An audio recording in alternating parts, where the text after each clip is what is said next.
So it looks like Apple's actually trying to bring back Touch ID, one of the best features of the iPhone to date, back to one of its Apple devices, but it's not the one you're thinking about. I'm going to talk about that in this video. I'm also going to take a look at watchOS 7 not being supported by the Apple Watch Series 2 and by attrition the Apple Watch Series 1 and why that may not be such a bad thing in the long run. So without further ado, let's get started with the video. So rumors recently came out that Apple's trying to integrate Touch ID back into an Apple product, but it's not the Apple product you're thinking about. It's not the iPhone. They're actually trying to integrate Touch ID into their Apple Watches, which sounds pretty cool. And they're actually thinking about doing it in two specific ways. One way they're trying to do it is integrating a fingerprint scanner directly into the digital crown of the Apple Watch itself. I think this is actually kind of a cool way to do it in the long run, because as an Apple Watch user, you know you interact with that digital crown a lot, and it seems like one of the logical places that you can use to unlock your phone. Currently, if you have an Apple Watch, you have the ability to set up a pin on the watch itself. So if the watch is not on your person, you would have to actually enter a pin in order to gain access to it. But if the watch is detected on your wrist, you just enter that pin once, and as long as the watch stays on your wrist, you don't have to keep re-entering the pin in order to gain access to your watch. I think it'll be the same thing with the fingerprint scanner, but integrating that fingerprint scanner into the digital crown seems like a much more natural way of getting into your Apple Watch, because I have big fingers. I always say that, and it's a little hard to type on such a smaller screen. Sometimes I mistype and I don't get into the watch as fast as I could if I'm entering a PIN number. Integrating a fingerprint scanner into the digital crown seems like a really cool idea on how to gain access to your watch just that much faster. But one of the disadvantages I see about putting it into the crown itself is that you're dealing with such a small real estate, so you're looking at a smaller fingerprint sensor, which could lead to a lot of missed touches. So you put your fingerprint there, you try to unlock your watch, and you have to do it a couple of times, or you have to do it in a certain way in order for you to gain access to your watch. Dealing with such a smaller real estate can cause some problems for the user to get into their watch, which is why the second option that Apple's actually looking into and bringing that fingerprint scanner to the Apple Watch may be the best option, because it's the coolest option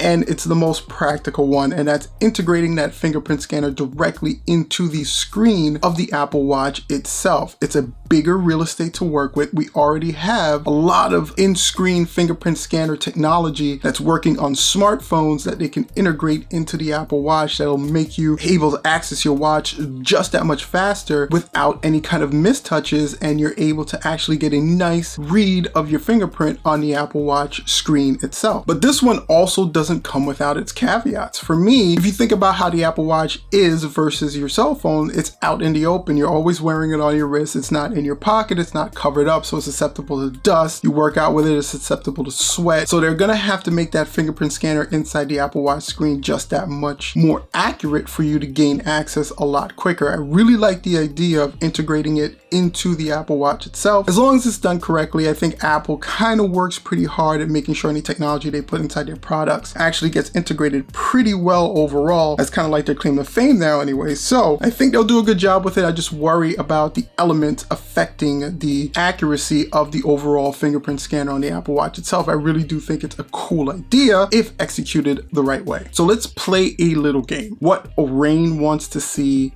with this technology. So my big idea is I've always wanted Touch ID to return back to the iPhone, and by integrating Touch ID into the Apple Watch, maybe we can get some remnants of Touch ID back onto the iPhone by attrition. How? Because the iPhone and the Apple Watch talk so great together. Maybe there's a way they can work out having the Apple Watch be your main conduit for Touch ID on your iPhone. Once the two are connected, any kind of prompt or any information that you would need to verify via Touch ID should be able to be executed via your Apple Watch itself. So let's say you're in a scenario where you're actually using your iPhone to make a payment for something. You bring up your Apple Pay, place your iPhone down, it asks for you to verify via Touch ID, and that Touch ID prompt appears on your Apple Watch, you verify it, and you're good to go. Even unlocking your phone can be integrated into the Touch ID of the Apple Watch itself. Once the two are paired, you have the ability to use Touch ID on your Apple Watch, and that will unlock your iPhone. It's a roundabout way of including Touch ID ID back into the iPhone while still having Face ID and not having to worry about putting an in-screen fingerprint scanner in the iPhone that might shoot the price up just a little bit more. These phones are already so expensive. It's just an idea.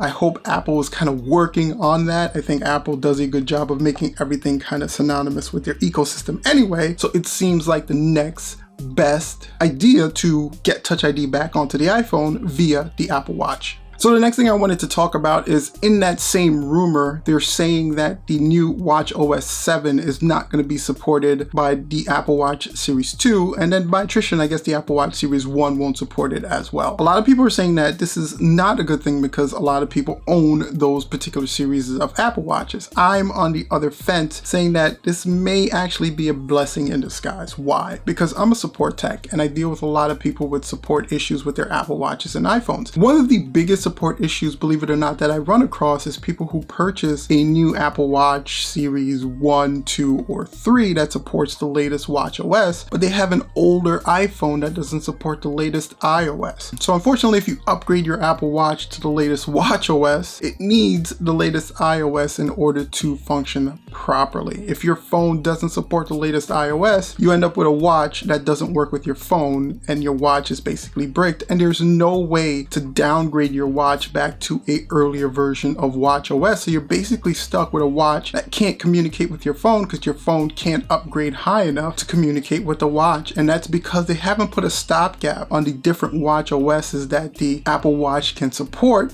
while they have put a stopgap on the different iOSs that the iPhones have support, because iPhones have been out so much longer than Apple Watches. So I think this is kind of the first step in Apple kind of bottlenecking that stopgap and making sure that if you have an older iPhone and you have an older Apple Watch, they can still talk to each other and have some remnants of an updated operating system, but not the latest. When if you just kept upgrading the Apple Watch to the latest OS, eventually you'll run into a situation where you would have to have the latest and greatest iPhone to match the latest and greatest operating system that's on your Apple Watch. So that's why I'm kind of in the camp that it's good that the new watchOS won't be supported by some of the older Apple Watches. Unfortunately, it kind of sucks if you currently have like an Apple Watch Series 1 or Series 2, but I think in the long run it's going to end up being a better overall user experience, because we'll run into a lot less users that have a bricked Apple Watch because they have the latest watchOS, but their phone unfortunately just doesn't support the latest iOS. What really matters is what you think about these rumors. Do you currently own an Apple Watch? What do you think about it not supporting watchOS 7 if you have an Apple Watch Series 1 or Series 2? Or if you don't have an Apple Watch, is the integration of Touch ID into the Apple Watch something you're looking forward to, something that would push you over the edge into purchasing an Apple Watch? Go ahead and comment in the comment section down below this video. And while you're down there, if you enjoyed the video, don't forget to hit that like button and that subscribe button.